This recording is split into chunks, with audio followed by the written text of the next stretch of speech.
우리 성경을 보시겠습니다. 성경은 시편 23편 5절 6절, 고린도전서 11장 23절부터 26절 두 가운데를 읽겠습니다. 먼저 시편 23편 5절 6절 시작. 주께서 내 원수의 목전에서 내게 상을 차려주시고 기름을 내 머리에 부으셨으니 내 잔이 넘치나이다. 내 평생의 선하심과 인자심이 반드시 나를 따르리니 내가 여호와의 집에 영원히 살리로다. 아멘. 고린도전서 11장 23절부터 26절까지 읽겠습니다. 시작.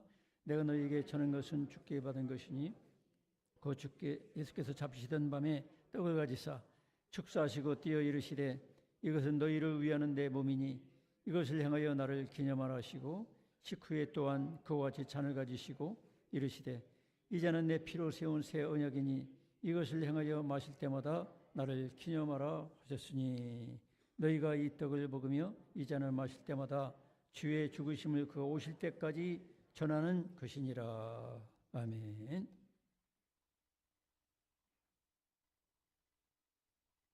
이 말씀을 통해서 부활하신 예수님과 함께 교제하는 성찬이라는 제목으로 말씀을 나누겠습니다.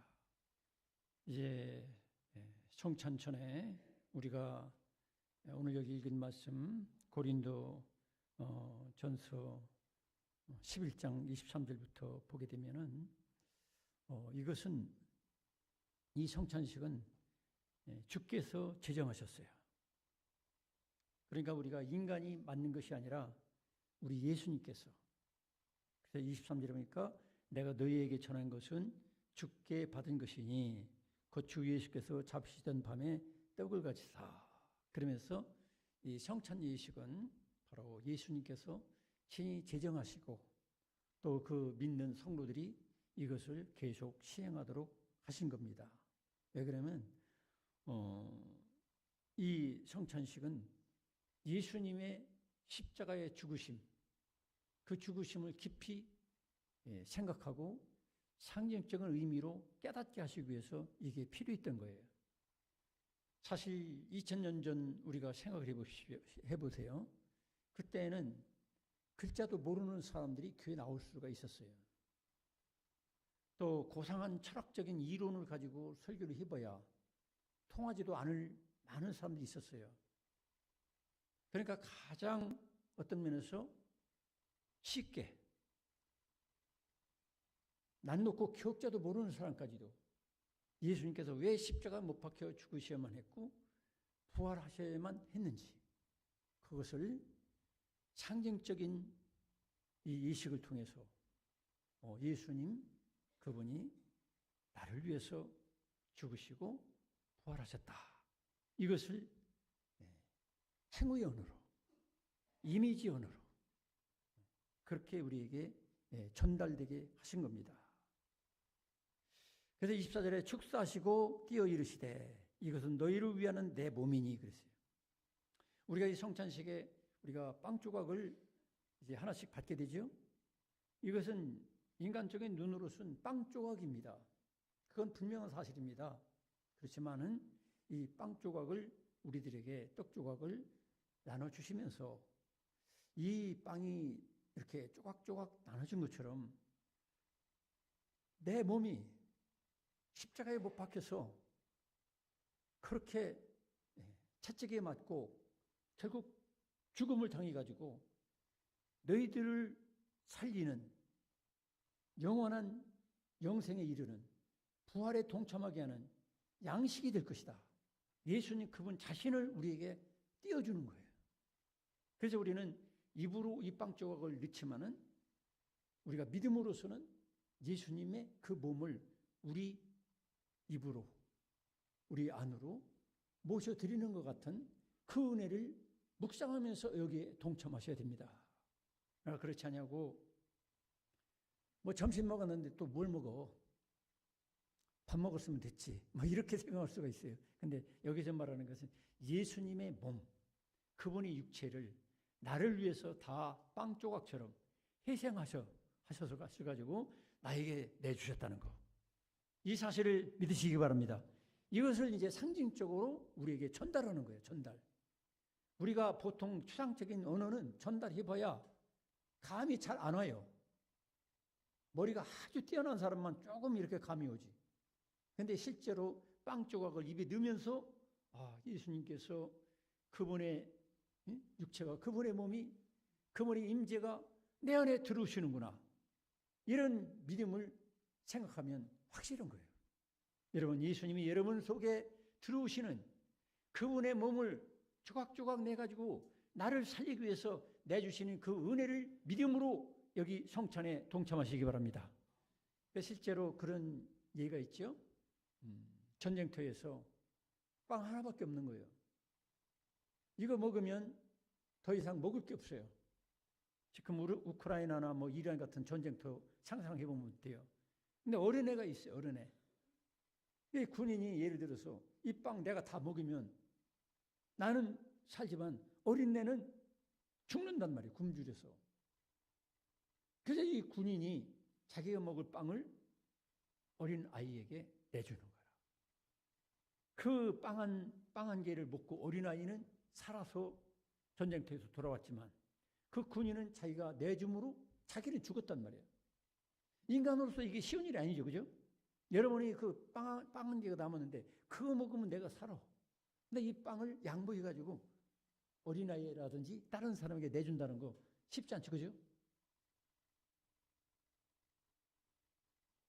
그처럼 우리 예수님은 우리를 위해서 자신의 빵 한 조각이 아니라 자신의 몸 전부를 믿는 우리 여러분에게 내주시는 것이 성찬식의 빵을 내가 받아서 입에 넣는 것이라고 이렇게 믿음으로 생각하시기 바랍니다.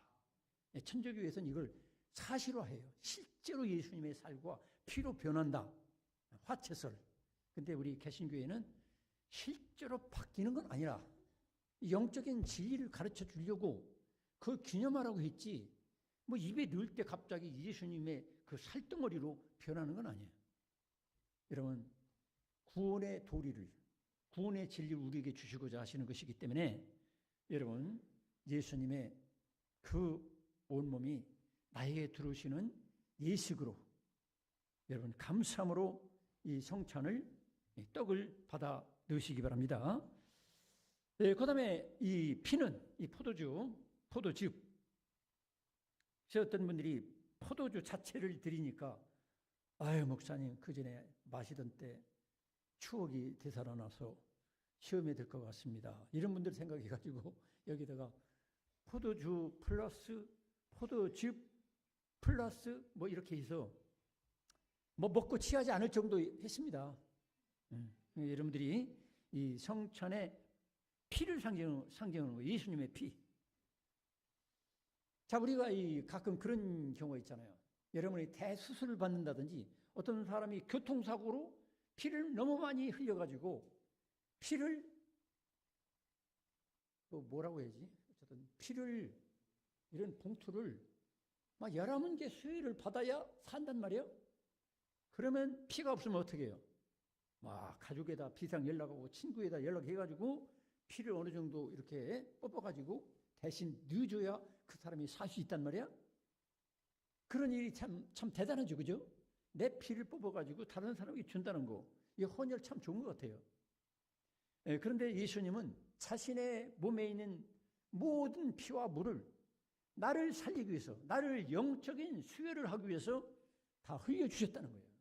그래서 우리가 이 포도주를 마실 때 그냥 내가 포도주를 마신다 이렇게 생각하면 안 되고, 여기다가 영적인 진리를 입혀가지고 이 포도주를 마실 때 내가 수혈을 받지 않으면 죽을 수밖에 없는데 나에게 예수님의 온 몸의 피를 다 수혈을 해주시는구나.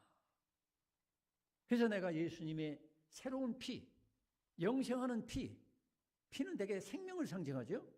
예수님의 생명을 불어 넣어주시는 것이 이 성찬식의 포도주다.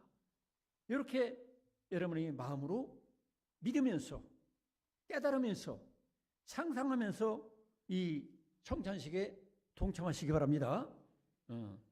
그렇게 할 때에 우리가 조심해야 될 것은 고린도전서 12장 27절에 보니까 뭐라고 하시느냐면 그러므로 누구든지 주의 떡이나 잔을 합당하지 않게 먹고 마시는 자는 주의 몸과 피에 대하여 죄를 짓는 것이니라 그랬어요. 여기 합당하지 않게 먹고 마시는 자라는 것은 죄를 가지고 믿음 없이 아무런 준비 없이 그냥 의식에만 동참하는 것, 죄를 회개하고 그걸 참여하고 내버려 두는데 그거를 주님의 살과 피를 마시고 먹으면서도 죄를 그대로 가지고 있는 사람들, 이런 사람들은 성찬식은 죄를 짓는 식이야. 그래서 우리들이 성찬식에 앞에 두고 나의 죄를 참여하는 게 필요한 거예요. 아무렇게나 참석하면 안 된다는 거죠. 그래서 27절이 바로 그거예요. 그러므로 누구든지 주의 떡이나 잔을 합당하지 않게라는 게 뭐예요? 내가 겸손히 회개하는 마음으로 참여하는 마음으로 하나님께 뉘우치고 그걸 다 버리고 끊는 결단을 가지고 하나님 앞에 죄에 대해서 아픔을 느끼고 그리고 결단하고 예수님을 영접하듯이 예수님의 살과 피를 내가 받는 그런 경건함과 거룩한 마음, 믿음을 가지고 여기 동참해야 된다는 것이죠. 그러나 그렇지 않냐고 28절에 보니까 사람이 자기를 살피고 그 후에야 이 떡을 먹고 이 잔을 마실지니 자기를 살피라는 거예요. 서로 인사합시다. 자신을 살핍시다. 우리가 자신을 살펴야 돼요. 여러분이 교회 나올 때 어떻게 여러분의 얼굴을 살폈습니까? 특히 우리 자매님들은 얼굴을 거울에 많이 살피죠. 저도 몇 번 거울을 쳐다봤어요. 왜냐면은 거울에 뭔가 묻었다든지 코딱지가 붙었다든지 아니 머리가 헐크러져서 이상하게 된다든지 그걸 감안해서 제가 거울을 몇 번 쳐다보는 거죠. 마찬가지로 우리가 이 성경 말씀은 영적인 거울이죠.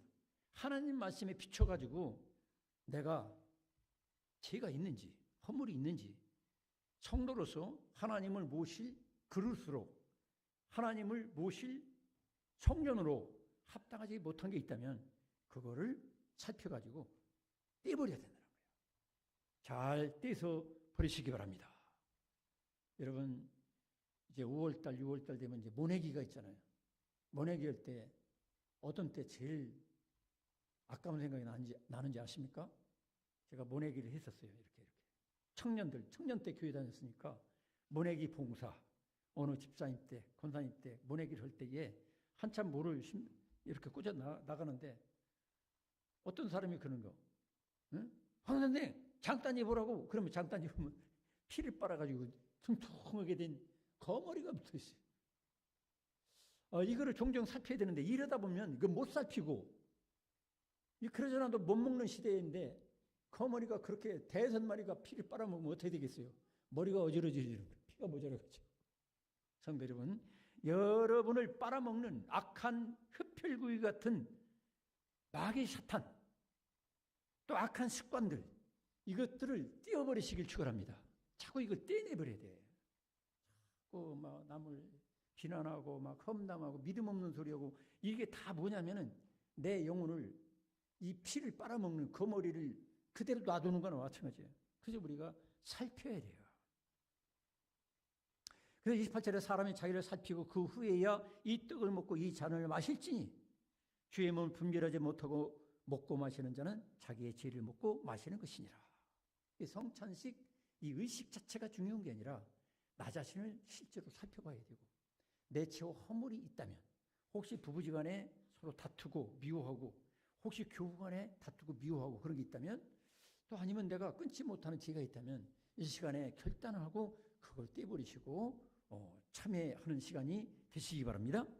그 다음에 이제 시편 23편 5절 6절은 무슨 내용이냐면 하나님께서는 이렇게 진정한 믿음을 가지고 동참하는 사람에게 주께서 내 원수의 목전에 내게 상을 차려 주시고 그랬어요. 하나님께서는 우리 예수님께서는 우리에게 이 성찬은 승리의 잔치상이나 마찬가지예요.